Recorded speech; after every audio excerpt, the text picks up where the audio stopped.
Luka Doncic is now a Laker, but before we dive into his future, let's rewind back to his time in Dallas and break down one of the key weapons that fueled their success, the empty side ball screen. Plus, stick around because we're going to give you an exclusive behind-the-scenes look at how we train elite athletes at our DJ Sackmann and HoopStudy camps. You're going to see how we break down the game so players can see it, rep it, review it, and play it.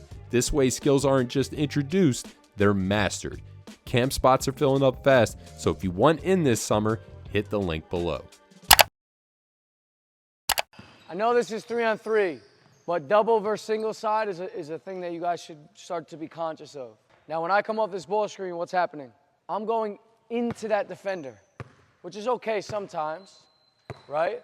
But just thinking about the game, right, and your spacing, and in a 3-on-3 scenario, why not come this way, get in the deep corner, and now you're coming to set a ball screen, and what happens? What happens now? I got operating room this way, and now when you roll, go ahead, he might have to tag here, and now you lift, and now I can go kick at back option there. Just one scenario. Now, as you can already hear, DJ is explaining to our campers that you can 100% manipulate the game for your benefit. But let's take a step back and listen to the film session that we did with them to give them a deeper understanding of this. Then we'll jump back on the court with DJ to see how this all comes into play. Before we get started with this video, I want to go over some terminology that you're going to see. So, for example, in this video, you see single ball handler level 4.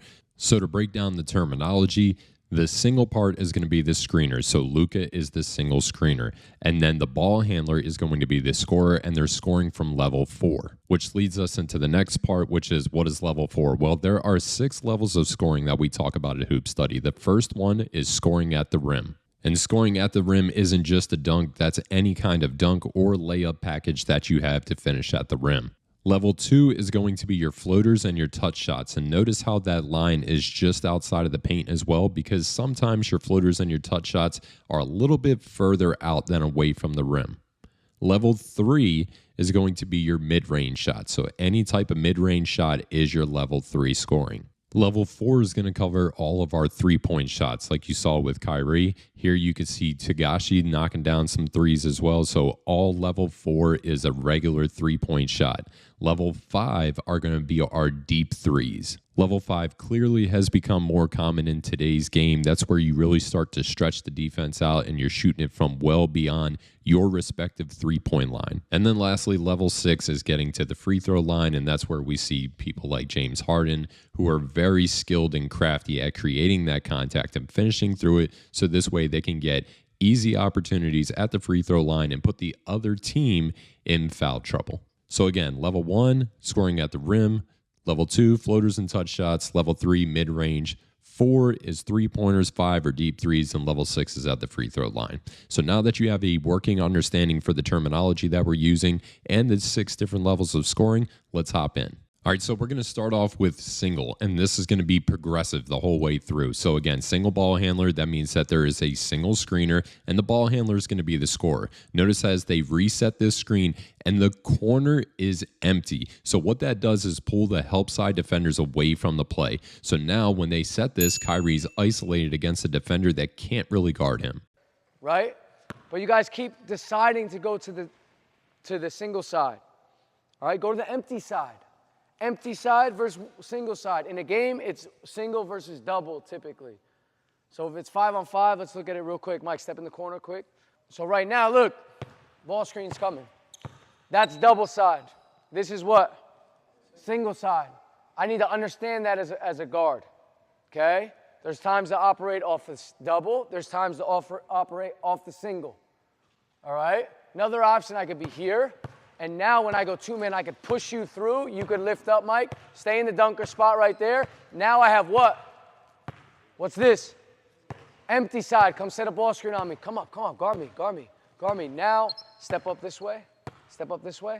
Now I got operation room from this entire quadrant. From block all the way to the corner. It's open. That's an empty side. You guys see it? So just understanding that there's space on the floor that you have to be conscious of. If this is 3-on-3, right, and I'm like this, I can push you through, step up, boom. Now I operate what? Empty side, okay? So start understanding and seeing for now, for the next time, for the remainder of the time, where that third player is and start moving that player around. So now let's call the ball screen and let's move that player and then let's operate out of that. So we move the ball screen and we move the third player. So there are going to be multiple scoring options for you. So here we're going to see that the ball handler is going to get their scoring option. You can see all the space that they have to work with. On this one, we're just going to see them get it to the roll man. So Luka comes off, he hits the roll man, and because of the space on the floor, he's able to get another bucket. Now, these concepts are what sets you apart as an elite basketball player and how you can manipulate the game and play in space. Let's listen in on another elite small nuance that DJ is going to talk about that you can use as the ball handler. If you drive like this, right, and I get right here, and you start to lift up, this is what I'm seeing you guys do. All right? What I want to see, this is IQ-wise, I'm like this. If I'm dribbling here, I'm going right there in front of him. And now you have operating room. If he stays with me, you get downhill or you're shooting this. Okay? Essentially what that is you're setting moving screens with the basketball in your hand, which they never call. Almost never, I should say. Okay? There's multiple times it can happen. It happened in DHO as well. Come get it. Come get it. Run with him. Run with him. Boom, I'm here. Getting in his way. All right? The same thing on the drives. If I were going baseline action, for example, another one. Stay there. You lift. Come back now. Come back. Corner, corner. Boom, I'm here. I'm hitting him. All right? Because multiple times, and this was the last one I saw, it's like this. You're right here. It's like, not sure where to go. Get in the way, then flare out. Okay? Any questions? So just a quick review of what we went over today. We talked about a single empty side ball screen. So this way you can pull the help side defenders away and give yourself a great scoring opportunity. And we also talked about how you can manipulate the game by telling your teammates where to go and by setting screens even as a ball handler. And remember, these are the types of lessons we teach our athletes who come to camp in the summer. We have a limited amount of spots available in those camps, but registration is open now. We break the game down to the smallest detail and teach you how to be a leader on and off of the court. To register, all you have to do is click the link below. And if you have any questions, all you have to do is shoot me an email directly at justin@hoopstudy.com.